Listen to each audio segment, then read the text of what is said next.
Queremos introducir ahora, dentro de estos factores o dentro de esta idea de la comparación, cómo ha sido la manera como se ha venido dando la relación Brasil-América Hispana desde el siglo XV al siglo XIX. Nosotros señalaríamos 6 momentos de esta relación entre la América portuguesa y la América hispana entre los siglos XV y XIX. Primero, Brasil como parte del Reino de Portugal y la América hispana como parte, evidentemente, del Reino de Castilla. Estaban perfectamente separados. Pero luego, Brasil como parte del Reino de España desde 1580 hasta 1668. Es decir, hubo alrededor de 88 años en cuando éramos parte de una misma unidad político-territorial, tanto Brasil como el resto de lo que hoy es América Española. El tercer momento es Brasil como parte del Reino de Portugal y América separada de España.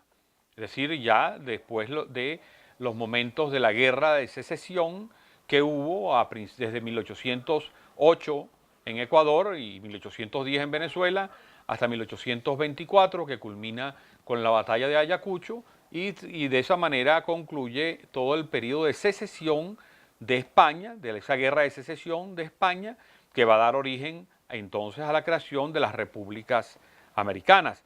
Eso sería un tercer momento. Las repúblicas nuevas, repúblicas americanas y Brasil como parte del Reino de Portugal. Luego, un cuarto momento, que son los procesos de separación americana de España y de Portugal. Aquí entonces nos tenemos que analizar el momento de cómo se separan las hoy repúblicas americanas, cómo se separan de España y cómo se separa hoy Brasil de Portugal. Un quinto momento, Brasil y México como monarquías, y un sexto momento, Brasil y la América hispana como repúblicas.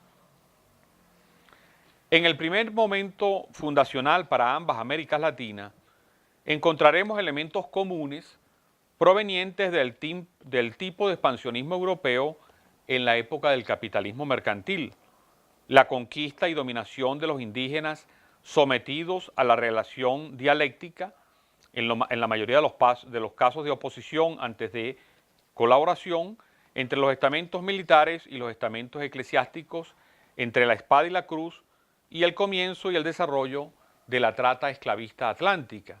Y aquí hay un elemento que queremos destacar porque a nosotros como venezolanos nos llega muy de cerca cierta manera de ser del brasileño, y es porque tenemos una manera de comportarnos, porque nuestra etnogénesis tiene un elemento fundamental, y es que lo que se va a llamar el carácter y el modo de ser brasileño va a constituir en una mezcla bastante intensa entre el elemento portugués y el elemento tupí de los indígenas tupí, así como en el caso de Venezuela será la mezcla importante de los elementos españoles con los indígenas caribes, aunque también lo hubo con otros indígenas. Destacamos la mezcla con el indígena caribe porque los caribes son el mismo grupo étnico que los tupí en Brasil y que los guaraní en Paraguay. Ya hoy se habla de una unidad cultural entre los caribes, los tupí y los guaraní, es decir, entre lo que sería Venezuela, Brasil y Paraguay. Y por eso hay cierto tipo de comportamiento étnico, tanto en Brasil como en Venezuela, que habla mucho de esa similitud, de esa mezcla del portugués con el tupí y del español con el caribe. El segundo momento fundacional de esta relación, que es cuando Brasil forma parte del Reino de España, es porque durante más de 80 años fuimos una única entidad perteneciente al Reino de España. Durante esos años, Brasil continuó expandiendo sus dominios territoriales. Pero ¿cómo debemos analizar esos hechos? como un avance portugués sobre territorios españoles o un avance intraprovincias de un mismo reino.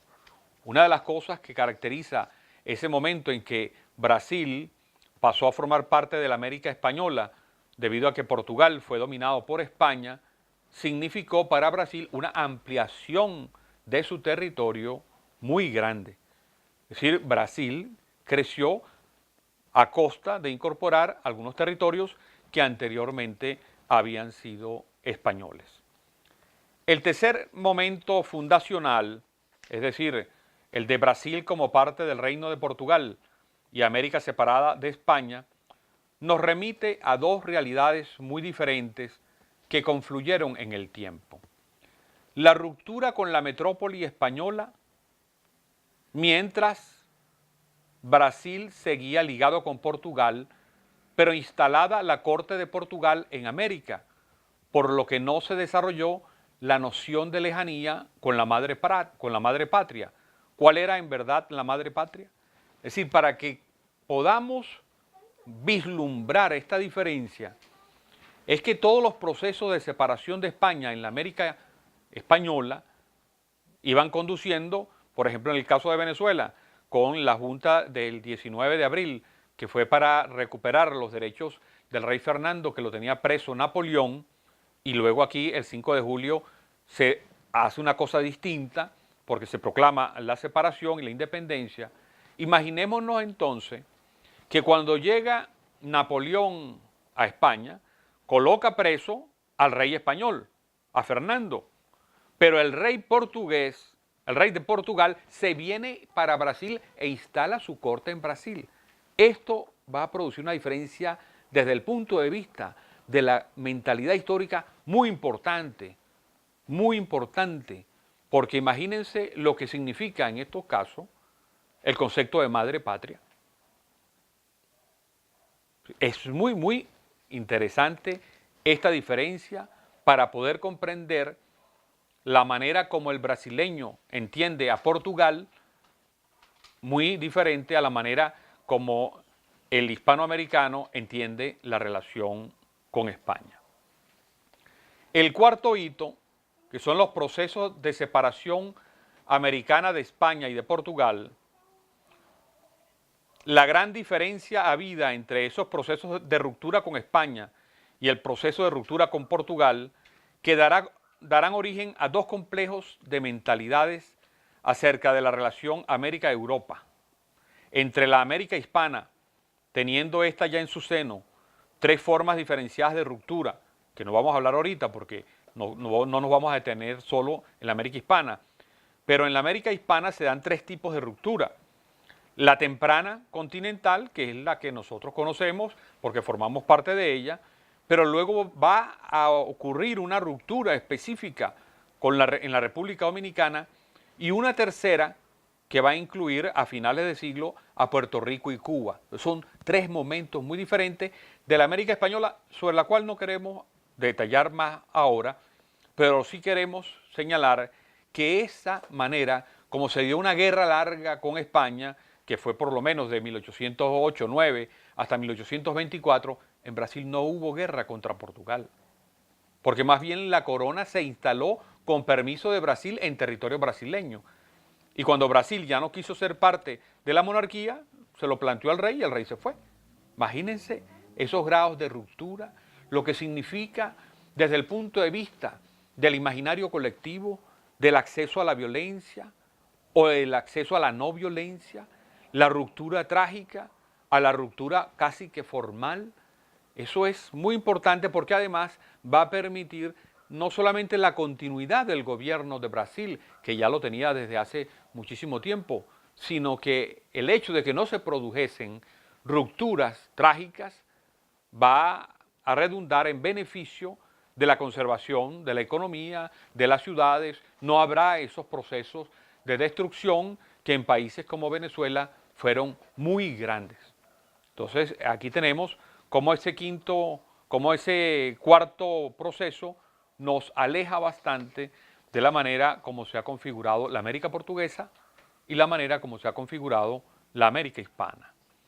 El quinto elemento relacional es el de la vivencia de monarquías americanas posteriores a las rupturas con España y Portugal, como fueron los casos de Iturbide y Maximiliano en México y Pedro I en Brasil en 1822, casos que nos hablan de la falta de unanimidad por la forma republicana. Porque también a veces en nuestra historiografía se coloca el énfasis solo en que los que querían separarse de España planteaban la idea republicana, pero no todos eran así. Hubo varios intentos en quienes procuraban separarse de España en instalar una monarquía. En el caso de México lo lograron en dos ocasiones, una de manera endógena con Iturbide y luego de manera exógena a través de la invasión de Maximiliano. En el caso de Portugal se instaló la monarquía desde 1822, era una monarquía brasileña, en la práctica era una monarquía brasileña, entonces tendríamos que no hubo una unanimidad en cuanto al aprecio o la búsqueda solo de una visión republicana de organización del Estado. Y finalmente, el sexto momento fundacional que facilita la idea de unidad en la comparación entre la América hispana y la América portuguesa es la estable condición republicana de ambas desde finales del siglo XIX hasta el presente. Es decir, aquí tenemos entonces un elemento común muy estabilizado, que es la característica de república de todas las naciones, tanto de la América española como de la América portuguesa, representada por Brasil.